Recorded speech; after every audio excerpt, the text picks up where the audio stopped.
శ్రీ గణేశాయ నమః. ఓం శ్రీ గురుభ్యో నమః. ఓం శ్రీ సరస్వత్యై నమః. ఓం నమః శివాయ. ఓం నమో నారాయణాయ. ఓం శ్రీ మాత్రే నమః.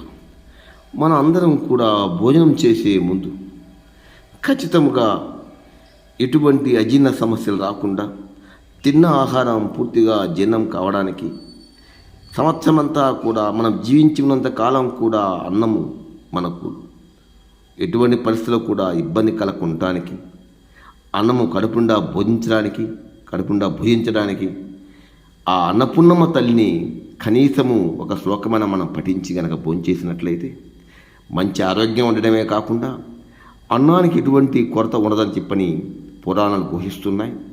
వినండి, లైక్ చేయండి, షేర్ చేసి సబ్స్క్రైబ్ చేయండి. నిత్యానందకరీ పరాభయకరీ సౌందర్య రత్నాకరి నిర్దూతాకిల ఘోర పావనకరి ప్రత్యక్ష మహేశ్వరి ప్రాళేయాచల వంశ పావనకరి కాశీపురాధీశ్వరి భిక్షాం దేహి కృపావలంబనకరి మాతా అన్నపూర్ణేశ్వరి.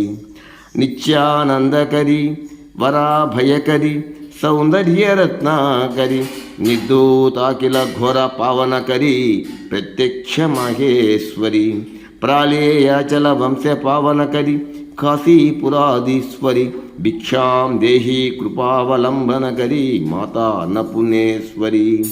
నిత్యానందకరి వరాభయకరి సౌందర్య రత్నాకరి నిర్దూతాకిల ఘోర పావనకరి ప్రత్యక్ష మహేశ్వరి ప్రాళేయాచల వంశ పావనకరి కాశీపురాధీశ్వరి భిక్షాం దేహి కృపావలంబనకరి మాతా అన్నపూర్ణేశ్వరి. ఖచ్చితంగా భుజించే ముందు ఈ శ్లోకాన్ని పఠించి మాత్రమే భుజించండి.